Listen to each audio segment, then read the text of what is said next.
Hello people, I've been trying to get this out for a while. I'm going to have to do this in two parts. Right, I collect meteorites. I do actually have a life and have an interest whilst I'm campaigning and dealing with these animals.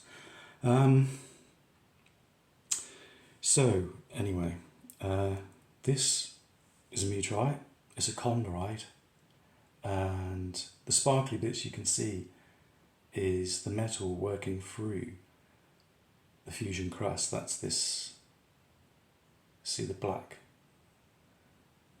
beautiful, isn't it? And as it was falling through the Earth's atmosphere, it forms this crust, and they call it a fusion crust. Now those bumps that you can see these little dents, they're called regoliths, and these form whilst it's falling because it pommels it, the heat pommels it.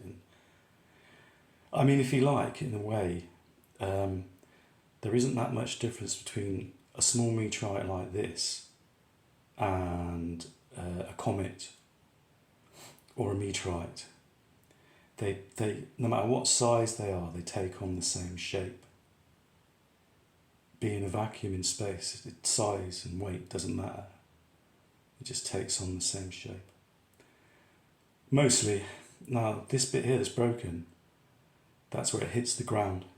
That's when it comes down and hits the ground. And you'll see this on most meteorites, even stone ones, iron ones. This is an iron chondrite. This cost me, where are we? €12.85, and that was 15 years ago. It's worth about 30 quid now. And I carry it around. The meteorite's supposed to be good luck, so I carry it around in my pocket.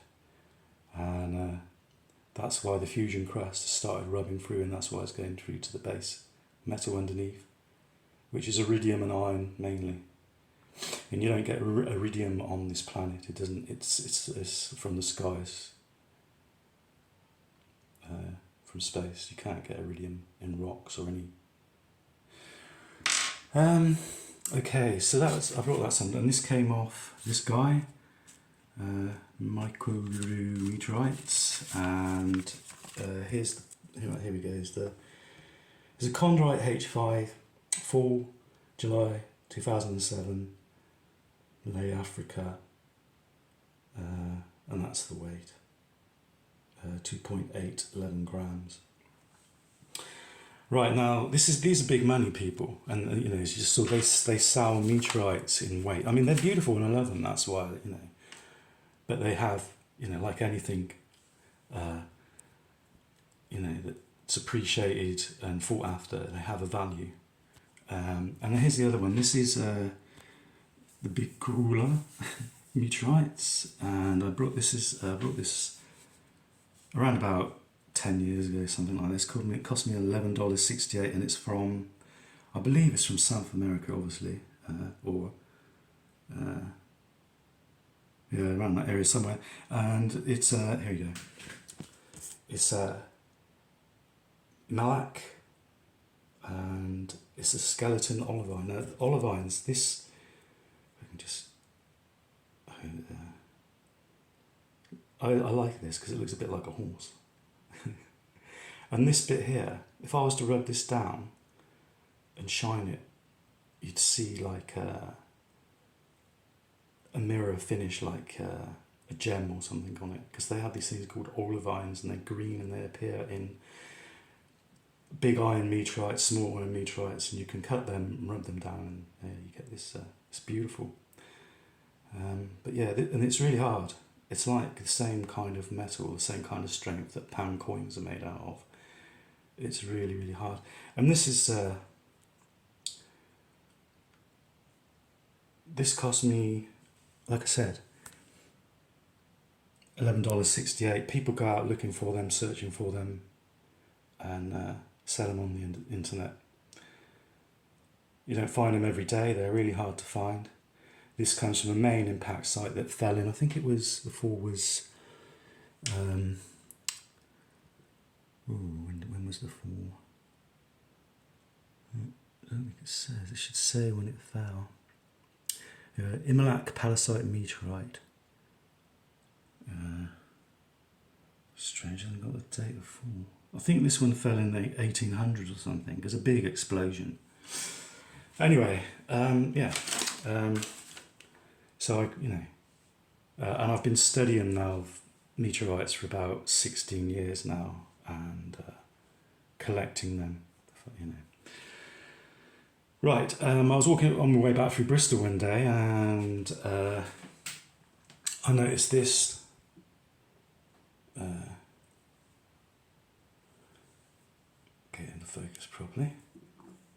Shining out the pavement. Well, not shining, but sort of sticking out the road, sort of type thing. And I thought this was at first a lightning bolt. I don't know how many of you go for walks in the countryside, but sometimes you find these little iron balls of fool's gold, and I think it's something to do with a lightning bolt hitting the ground, and it's kind of, I don't know how to explain it, but it makes this sort of like crystal ball that goes out with this metal, and it's sort of, you can break them up into fragments as well, and they're like iron pyrite balls you find. And that's what I thought this was. Anybody that's got a basic understanding of geology in the countryside. And so I dug it out of the road, it's stuck in the road, and I brought it home, and I went back and I dug another bit out. So I'm just trying to find a piece. I just dug another bit out, and one evening I hooked it out and rubbed it down. I just filed the back of it down. As you can see that?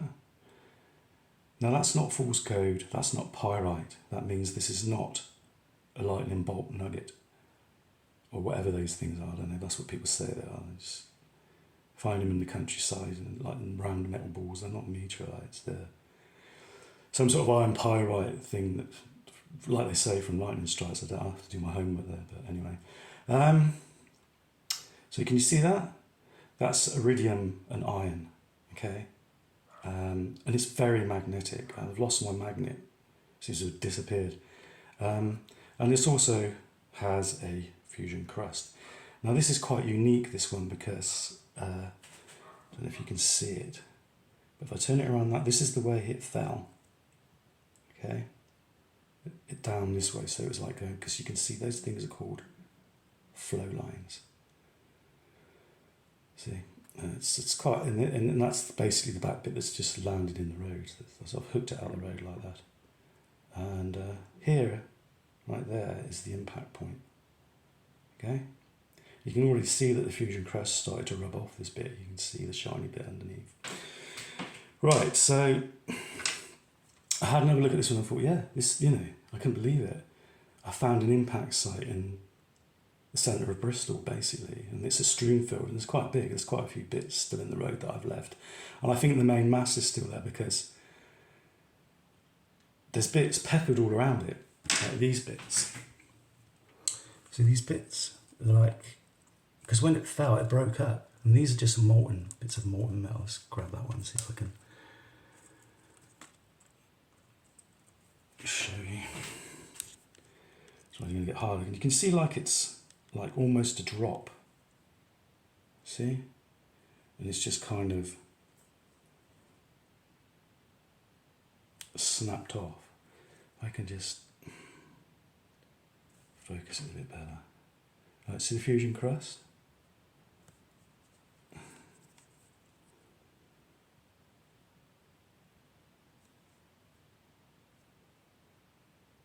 I don't know what it is, but for some reason my camera has problems. Well, my home phone seems to have a life of its own. One of my mobile phones got totally taken over. Couldn't even get rid of it with a factory reset or anything. Had to get a new phone. Hope they didn't do the same thing. Life's hell being a targeted individual people. It really is. Trying to get these meteorites graded is like going to hell and back. I get doors slammed in my face all the time, and that's the reason why I'm making this video. Anyway, so there we go. It's got a fusion crust, it's iron, it's iridium, and it's very magnetic. It's a meteorite. Right, so I went back and so I put these bits back before, because I have actually jumping all over the place. And I went back and I couldn't believe it. I found this. which basically is a stream field of meteorites in the middle of Bristol. And I got really excited about it because I knew how rare meteorites are, especially in this country, especially to find an impact site in the middle of Bristol City is amazing. I had to dodge the traffic and run in and out of the road to get most of these samples. All in all, I've got 56 grams. I've sold a couple of bits to a guy for next to nothing because he's a collector, and I thought, well, times are hard. Made a bit of money on them. And so just a couple of small bits of these I sent him. So I made my way up to the Natural History Museum, London, with meteorites in hand. Left them there for 2 years, and I took another sample up there, and I'm going to make another video about that. Left them there for 2 years because I got busy and stuff, and kept in touch with Ben Dixon, the narrator of the meteorite section in the Natural History Museum. And they graded these as not being meteorites. I'll just show you this one. This one's beautiful. I like this one.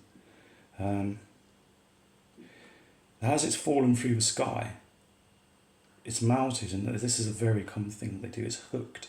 Can you see this? I keep thinking this must have fallen at night time with no one around, because this would have literally cut you in half. This falling would have shredded you like a thunderbuster, like a shotgun. It would have just gone straight through you and killed you. So we're really lucky. And I've also found a video. I've got a video of a bike cam, and I've done my research on the longitude, latitude of the video, and it's bang on. So I got quite excited. Beautiful, isn't it? That's tarmac. Because it landed in the road and the pavement, so I had to get out. Let's find another one. This one's sort of kind of nearly falling apart because it's got, you can see where it's hit the road and it's solidified, and it's hardened, and you can see the tarmac in the back where I've dug it out. Fusion crust. Can you see that kind of pattern appearing? That's called the Sven-Hildeman pattern, and it does actually come through fusion crust sometimes. Where did I get this one from? Oh no.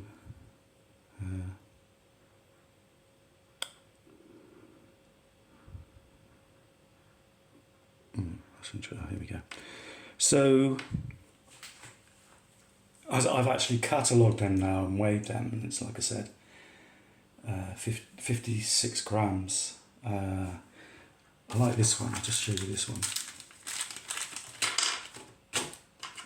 I call this one the bus lane because I found it in the bus lane. Can you see where a little piece of the bus stop? Can you see that pink gravel? See a little bit of pink gravel? Well, as it's hit the bus lane, it's fused with the gravel and it's literally welded to the meteorite. There you go. That's tarmac from the road. See the pink bit of gravel in there, and there. Right, so I took it up to the Natural History Museum, and they said no, so I came back and I put my metalworking skills to use and rubbed one of these meteorites down, found the best one I could, and polished it and then etched it, and it's come out with, you can see that, get into a better light, can you see those, see those lines? So I will upload some pictures, some stills of this when I put the video out. But those lines, that's called the Sven-Hildeman pattern. There's a bit on the edge there. Let's see if I can zoom in on the cooker a bit better.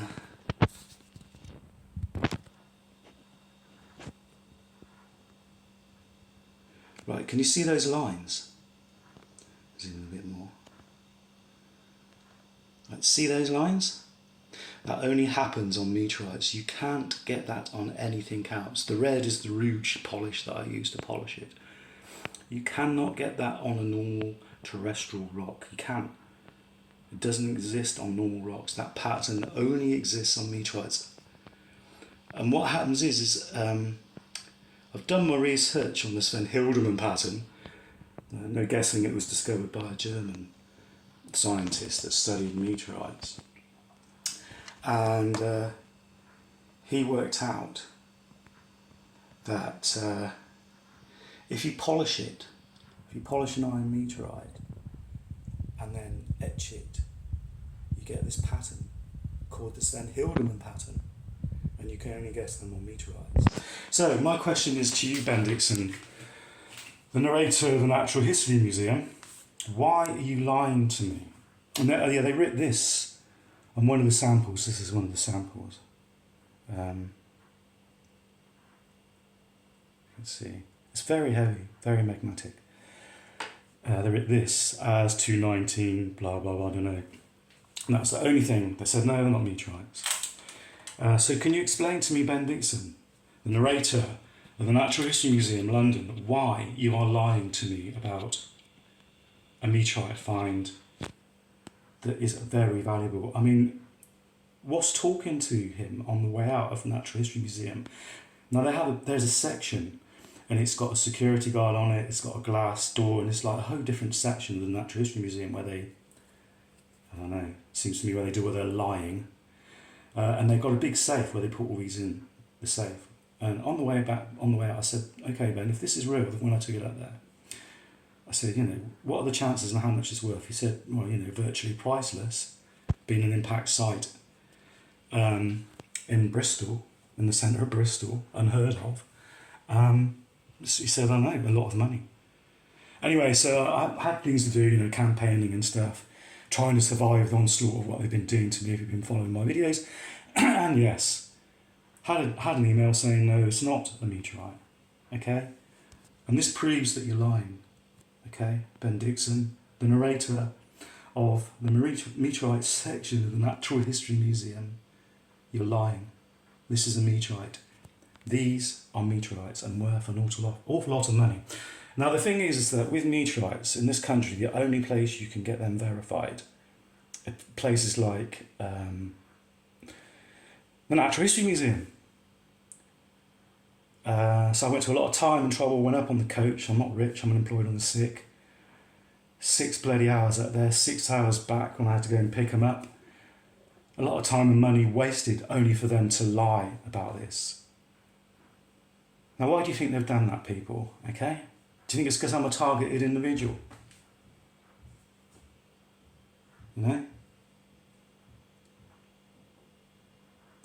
So I can't go onto eBay or any site and sell these with proof of that they're a H chondrite like this.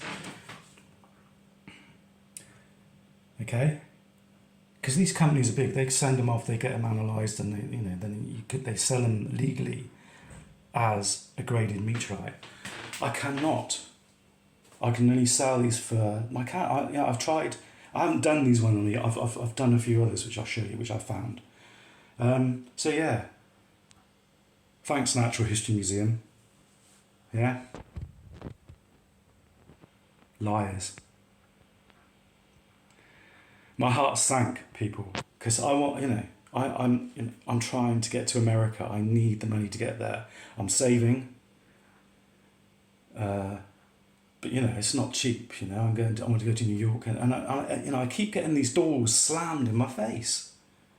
I've just written an email to someone about some other finds that I found, and he's supposed to be a PhD honours degree served in geology, and he says, oh, I don't know. Better ask someone else. I mean, what? It's just a nightmare, people. Anyway, this is not the only thing I found. If I was to put a price on this, from a professional point of view of a collector, and like these guys, okay, I reckon 57 grams of Bristol Impact Tektite chondrite with fusion crust, you're looking at about 30 to £35,000. If I can get it, get it graded properly. But without that, a couple of grand if I'm lucky. Right, okay, I've got some more to show. This isn't the end. This is just the tip of the iceberg, people. Yeah. And the thing is, these people, every time I go somewhere, the door just gets slammed in my face by people that are supposed to be professionals, right? With PhDs in this and stuff, and they're just lying, blatantly lying. And then I see it for what it is, this whole thing. It's all very carefully choreographed and set up, people. Especially for people like me that are targeted individuals. You don't stand a chance. There are places in America where you can go and get them graded somewhere, I might try and go down that road. But they're robbing me of an absolute fortune by not allowing me to grade these meteorites. Okay, cheers people. Keep fighting.